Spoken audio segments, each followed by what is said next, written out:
Dr. Billy Graham já levou a mensagem de esperança em Jesus Cristo para o maior número de pessoas em toda a história. Mais de 210 milhões de pessoas em 185 países ao redor do mundo foram tocadas pela mensagem do Dr. Billy Graham. Por mais de 60 anos, ele vem fazendo com que milhares de pessoas entreguem suas vidas a Jesus. Dos povos de países mais remotos da África ao coração de Nova York. Tanto para grandes chefes de Estado, como para os povos mais humildes e necessitados. Hoje, o Dr. Graham compartilha conosco a mensagem de esperança em Jesus Cristo.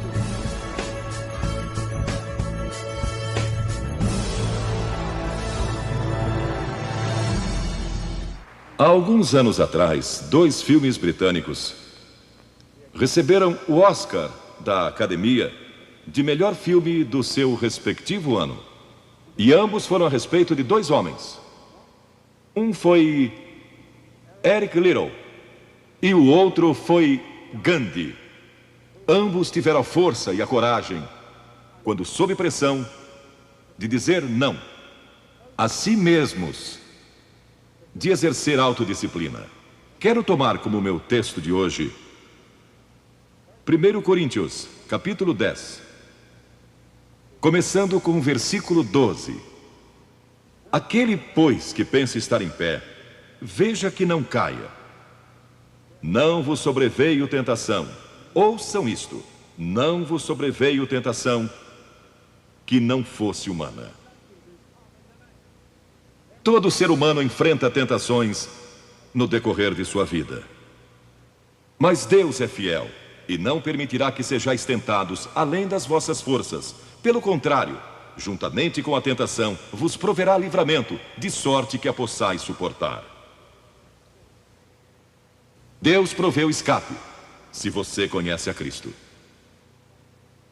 Bom, aqueles 2 filmes tiveram um tremendo impacto sobre o mundo. O de 1982 foi Carruagens de Fogo, a história de Eric Liddell. Um jovem que disse não a si mesmo e sim a Cristo. Ele surpreendeu o mundo quando se recusou a correr num domingo nas Olimpíadas de Paris de 1924.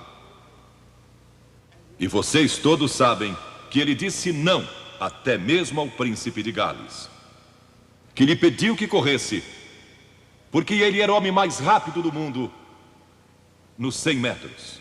Mas ele disse não, porque ia ser num domingo e era contra suas convicções bíblicas escocesas. E recentemente foi comemorado o 60º aniversário da grande vitória de Eric Liddell nas Olimpíadas, porque ele correu nos 400 metros, em que ninguém achava que teria chance, e venceu. E fizeram esse grande filme a respeito da sua vida. E o que muita gente não sabe é que a vida de Eric Liddell não se limitou àquela vitória, porque depois que se formou na Universidade de Edimburgo, quando partiu, a estação estava lotada de colegas e professores cantando "Saudai o nome de Jesus", porque Eric Liddell foi para a China como missionário. Foi capturado pelos japoneses durante a guerra e morreu num campo de concentração japonês.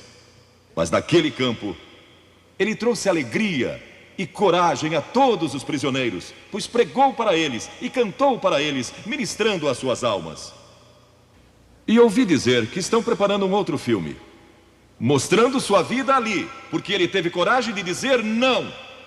O mundo ouviu falar dele, porque ele disse não àqueles que tentaram fazer com que abandonasse as suas convicções cristãs pessoais. E eu penso em William Booth, há pouco mais de 100 anos atrás, que fundou o Exército da Salvação. Ele se converteu, tornou-se um vigário, um pastor, e foi para as favelas de Londres, para as zonas da luz vermelha. Pregou entre a gente pobre, formou um pequeno grupo chamado Banda Aleluia, e ia às esquinas, e ia também às prisões. E alguns dos líderes religiosos da época não gostaram daquilo. E assim ele foi chamado diante de uma conferência de líderes religiosos. E disseram: William Booth, você vai pregar onde nós o mandarmos, senão será excomungado. Ali estava ele, diante daquela vasta assembleia de pastores. Que podia dizer? Catherine Booth, que se tornou tão famosa quanto ele, sua esposa, estava na galeria e abanou o seu lenço gritando: William, diga não! E William obedeceu sua esposa e disse não, e assim nasceu o exército da salvação.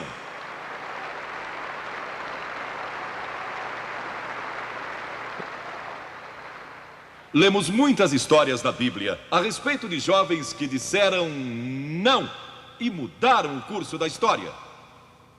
A primeira que quero mencionar, talvez nunca tenham ouvido falar. Seu nome foi Vasti e foi rainha da Pérsia.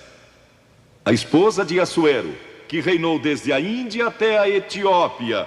Pensem em todo o petróleo que ele tinha e provavelmente nem sabia. Um dos monarcas mais ricos que já viveu. E ele deu uma grande festa que durou muitos dias. No fim, provavelmente já bêbado, ele ordenou que sua esposa Vasti viesse e ali dançasse para todos os seus convidados.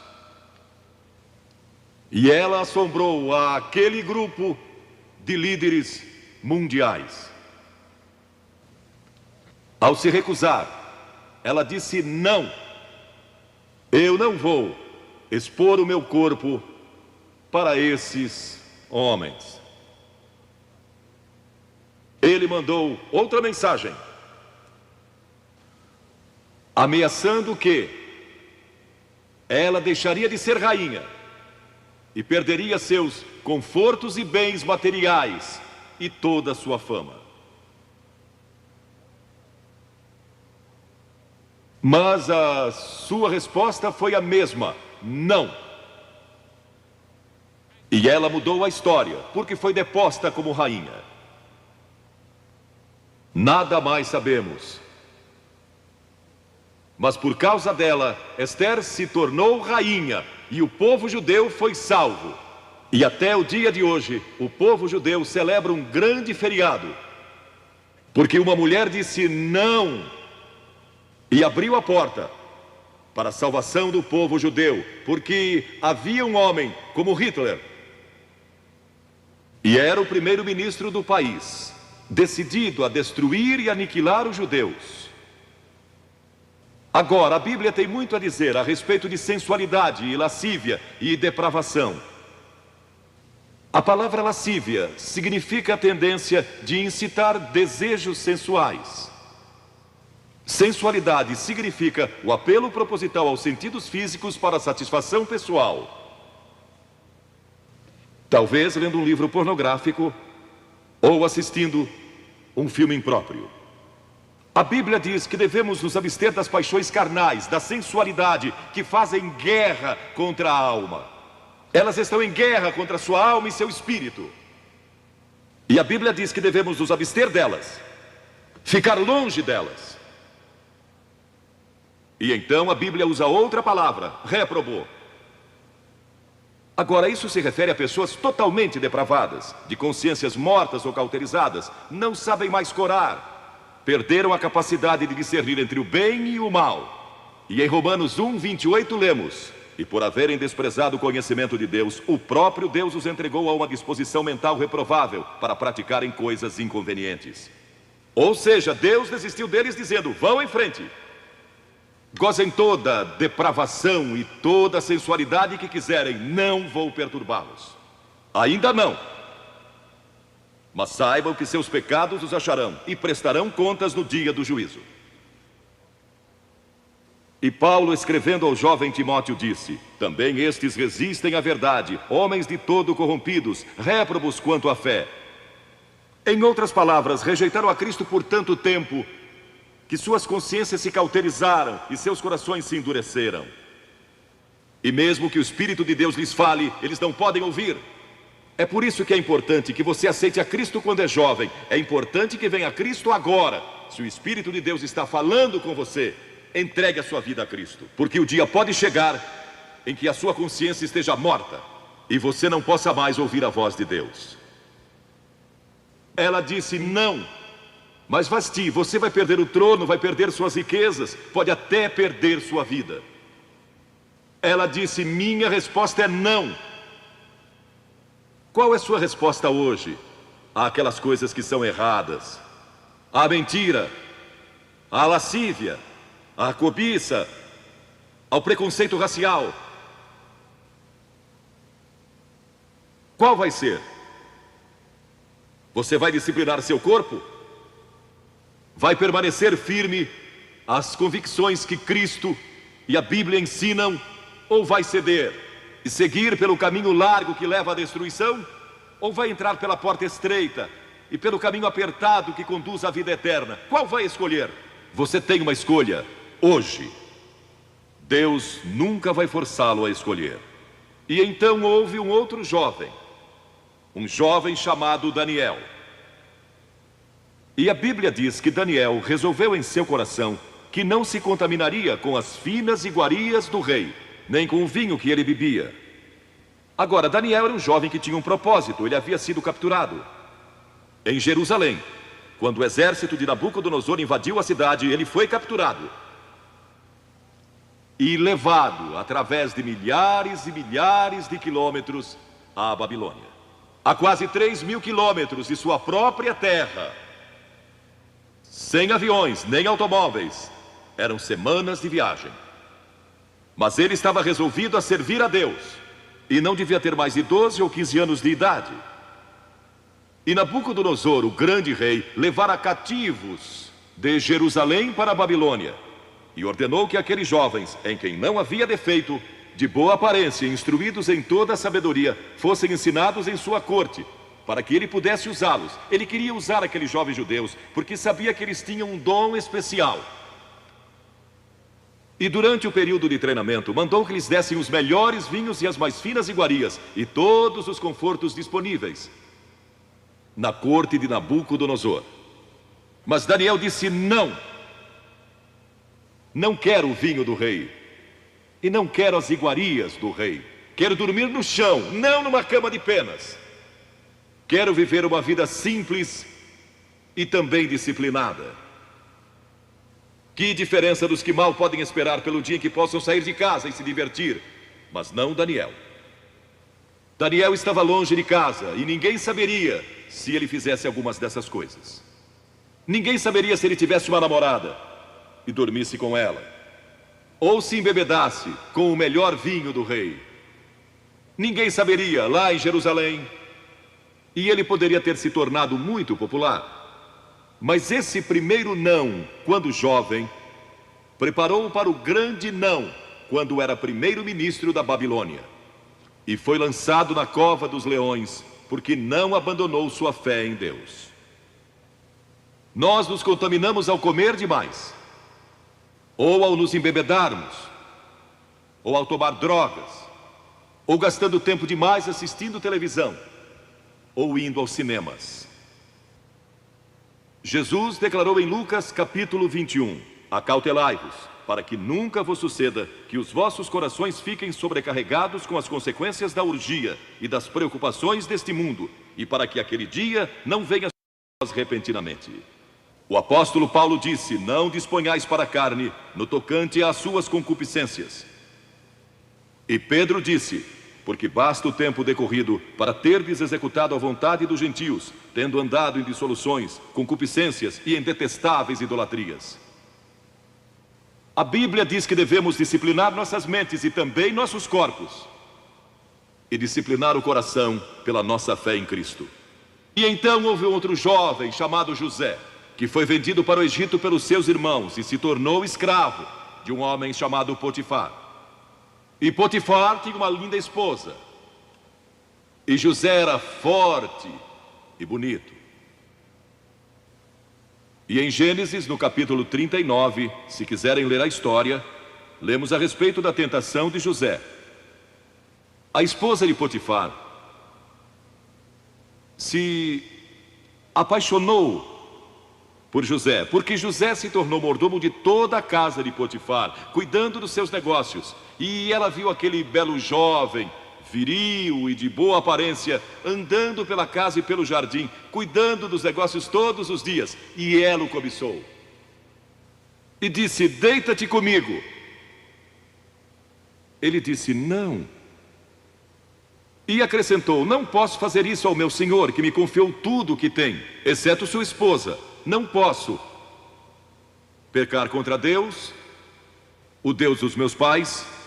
Ele estava longe de casa, lá no Egito, quem saberia?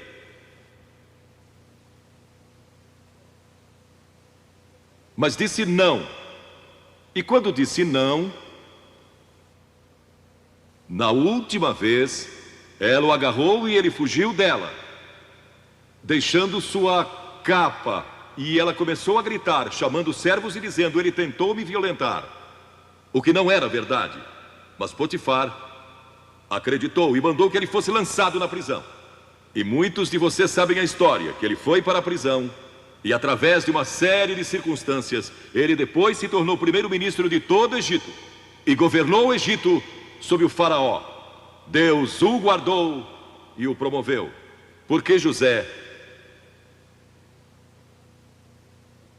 teve a coragem de dizer não quando foi tentado. Agora, sexo não é pecado. O sexo nos foi dado por Deus para a propagação da raça humana e para nosso prazer, dentro de certos limites que Deus estabeleceu para o matrimônio. As características de um cristão são autocontrole e autodisciplina.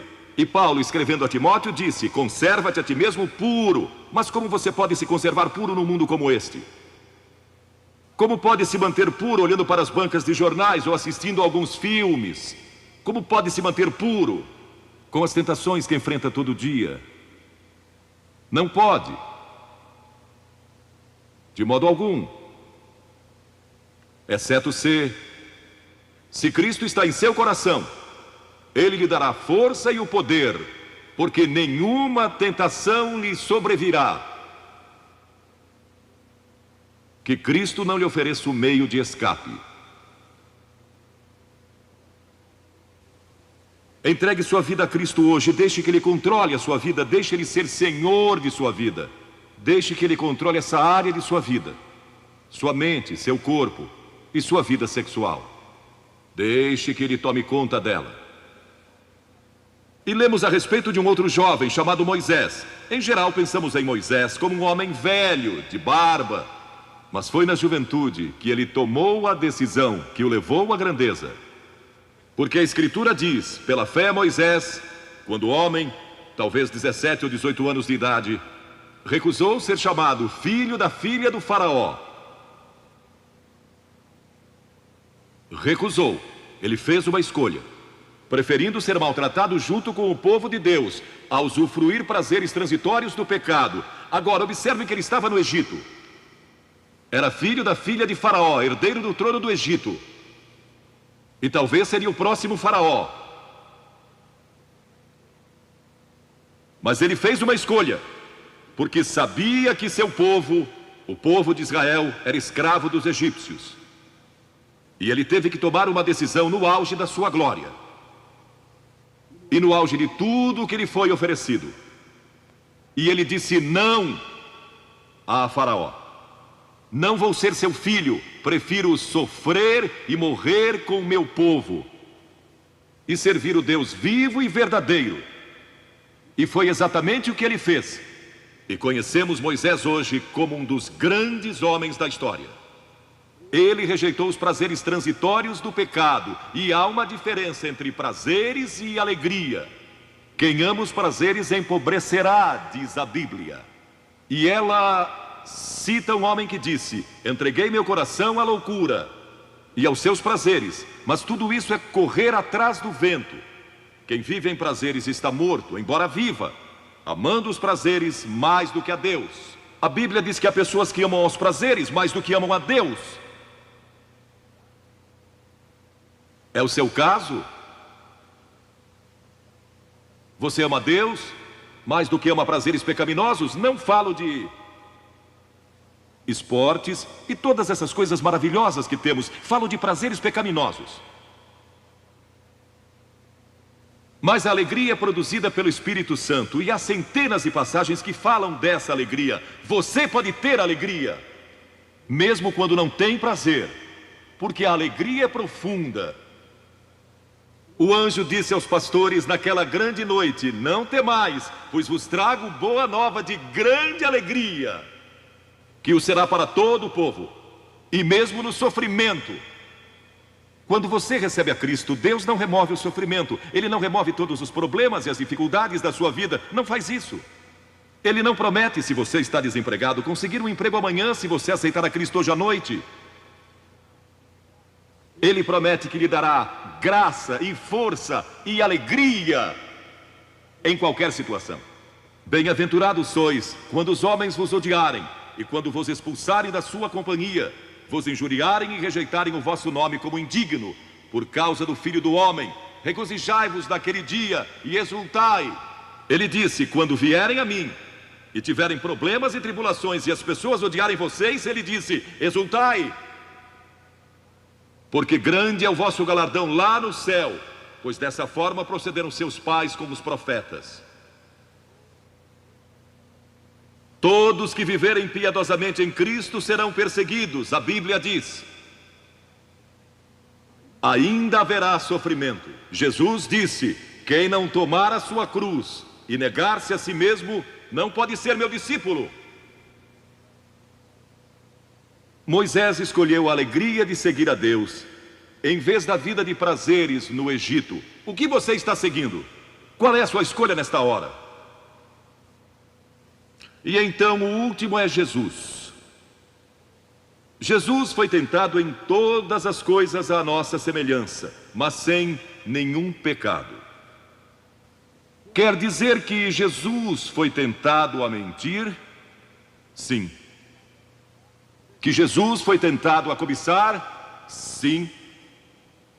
Que ele foi tentado a adulterar? Sim. Que Jesus foi tentado a roubar? Sim. Ele foi tentado em todas as coisas, como nós, mas sem pecado.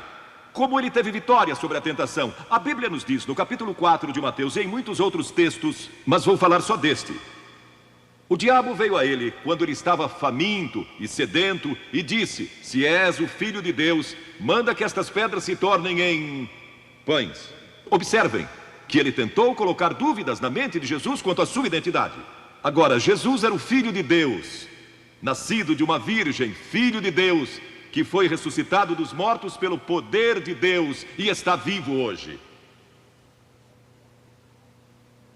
Mas o diabo pôs dúvidas em sua mente. Ele estava fraco e cansado e faminto, um ser humano. Ele não enfrentou o diabo como Filho de Deus, enfrentou-o como homem.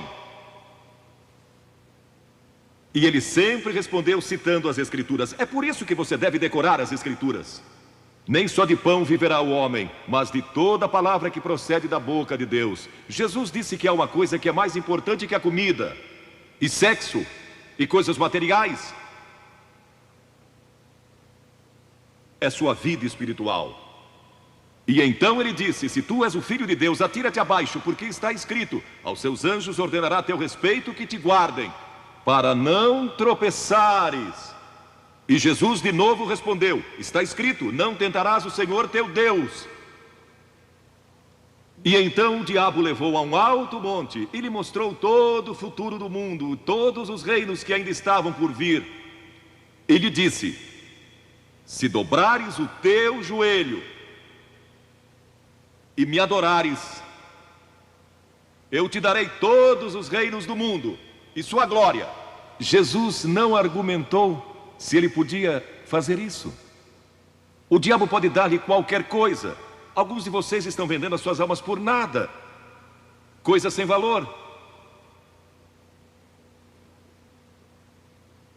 A Jesus ele ofereceu o mundo todo, mas ele sabia que a cruz estava esperando por ele, e o único meio de salvação para o mundo era a cruz. Se tivesse obedecido o diabo, nós nunca teríamos tido a oportunidade de sermos salvos e perdoados. Jesus teria tomado um atalho e nós estaríamos perdidos. Mas Jesus disse: está escrito, ou melhor, começou dizendo: retira-te, Satanás, porque está escrito: ao Senhor teu Deus adorarás e só a Ele darás culto. E assim o diabo o deixou, e anjos vieram e o serviram. Observe como Jesus enfrentou o diabo ao ser tentado. Primeiro, ele citou as Escrituras. Segundo, ele estava cheio do Espírito Santo. E terceiro, estava na vontade de Deus. Você está disposto a dizer não às tentações do diabo? Está? Pense nisso. E está disposto a dizer sim às declarações de Cristo, de que Ele é Filho de Deus e quer que Ele entre em seu coração e perdoe seus pecados, salvando? Ah, eu sei, muitos de vocês foram batizados e confirmados. A maioria de vocês talvez sejam membros de uma igreja, ou se identificam com uma igreja, ou talvez vão à igreja 2 ou 3 vezes ao ano. Não sei se fazem isso ou não, mas sei que muitos o fazem. Mas não podem declarar aqui hoje: eu sei que meus pecados foram perdoados, eu sei que vou para o céu. Deus está disposto a perdoar todo o seu passado hoje por causa da cruz. Deus está disposto a dizer: eu perdoo você, porque Ele ama você. E Deus se interessa por você como se você fosse a única pessoa em todo o mundo. E você pode recebê-lo nesta noite. Você diz: o que preciso fazer? Primeiro, deve estar pronto a se arrepender dos seus pecados. O primeiro sermão de Jesus foi sobre arrependimento. E a palavra arrependimento significa mudança, mudar suas ideias, mudar seu estilo de vida. Deixar que Cristo entre e o ajude a mudar. Está pronto a fazer isso? Não pode mudar por si mesmo. Mas Ele o ajudará a mudar. Não que você será perfeito. Significa que vai dar à sua vida uma nova direção. E Ele estará com você para ajudá-lo. À medida que você anda dia a dia com Cristo. Ah, você vai falhar e vai errar. Não vai ser perfeito. Mas Cristo estará com você. Se estiver pronto a se arrepender, diga a Deus: nesta hora eu pequei e me arrependo. E estou pronto a mudar. E então a segunda coisa é que você o recebe pela fé. Cliff disse há pouco que você não pode racionalizar a salvação. Há certas coisas que podemos compreender, mas muitas delas a princípio você não pode entender. Tem que vir como uma criança, dizendo: não posso entender tudo, mas eu te recebo em meu coração hoje pela fé. Pela fé que somos salvos, pela fé e não por obras, para que ninguém se glorie. Pela graça que somos salvos. E então a terceira coisa: você está pronto a sair daqui hoje dizendo: vou segui-lo e servi-lo o melhor que me for possível.